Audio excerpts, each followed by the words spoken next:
Hey guys, happy Thursday. Hope the week's going well. It is bright and early here in New York. I'm still getting over a little bit of jet lag, so bear with me. But today's question comes from Vatsal, who is wondering how to build strong, long lasting relationships with influencers.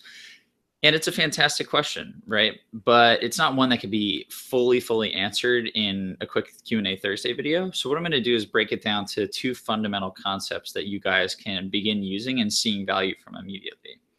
So when I think about networking, there's networking in the traditional sense, which is what everybody thinks about and hates, where you go to the events, you hand out business cards, you talk shop.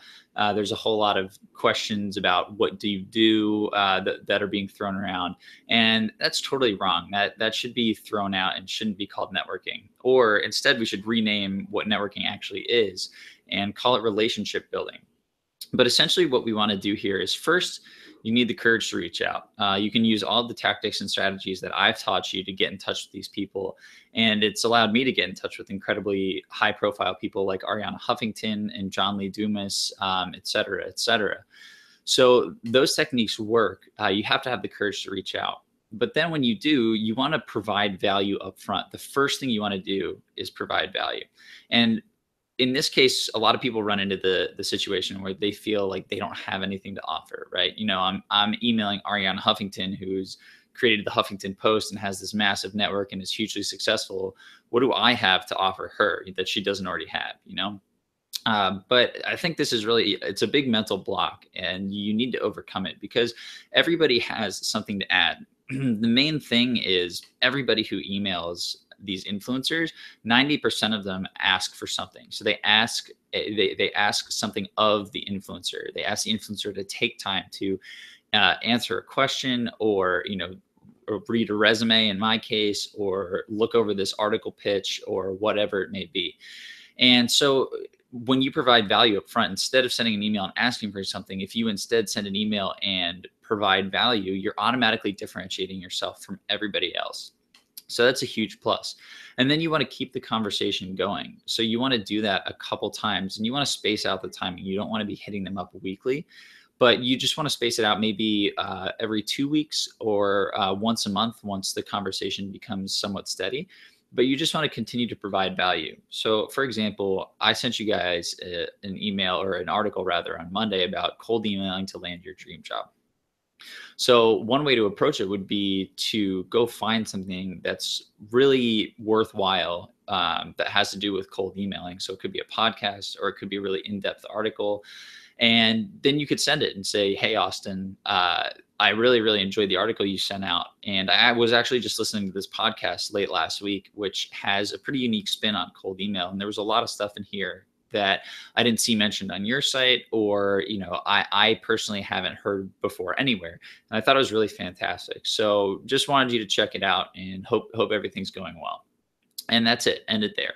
And that's gotten the conversation started. And if the piece of content you're providing, or whatever it is, actually is interesting, I'm definitely going to read it. And Arianna Huffington's definitely going to take a look if you're telling them that it's currently not included in their material, their strategy, and you think it's missing and you think it's valuable. They're going to take a look. And if it is valuable, they'll get back to you and thank you for the material. And then the conversation is started, right? And that's sort of when you can ask your question, or you can ask for the resume review, or you can ask for Arianna to review your article pitch, or John Lee Dumas, if there's anything he suggests to do to get on this podcast. So the main point is, first of all, you want to be reaching out to these people. You want to have the courage to do that. Use the email trackers, continue to follow up, but you want to be providing value. It's sort of like the 80-20 rule, which I know I talk about a lot, but you want to be providing value to them in 80% of your communications. And then down the road, once you've provided a ton of value, that's when you can ask for something in return. And that's when you're most likely to get something in return. So a couple of examples of this. I gave you my personal ones. I also mentioned the email Monday that my buddy Ryan Robinson is launching a podcast. And he has guests, crazy guests, like Pat Flynn is going to be on there, Noah Kagan, who's featured widely in the 4-Hour Work Week. And Ryan didn't have pre-existing relationships with these guys. What he did was reached out via cold email, but he made sure that he provided value up front. So he mentioned Pat Flynn in a Forbes article, or he mentioned Noah in a Business Insider article, or a couple articles, and would just let them know. He started by saying, hey, Pat, just wanted to let you know that I featured you in one of my articles. I linked back to your site, back to the podcast. Hope you're having an awesome week. And that's it. Didn't ask for anything. And then he maybe mentioned him again, that he did it a second time a couple of weeks later in the next article. And then finally, down the road, 4 to 6 weeks later, after he'd already provided Pat Flynn with that value, he asked him to be on the podcast.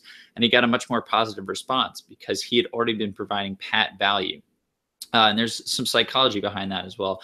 But those are the basics of relationship building, not networking, but relationship building.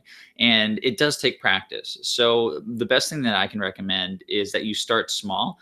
You find some people who are above your pay grade, so to speak, and reach out to them and start providing them with value, and then slowly work it up as you become more comfortable. But this strategy works, and I guarantee you, you're going to be very, very surprised with who you can get in touch with. Just to wrap things up, one of my favorite stories in the 4-Hour Work Week is Tim goes back to Princeton to teach a class, and he encourages people to reach out to high-profile influencers, people they thought that they would never be able to get in touch with.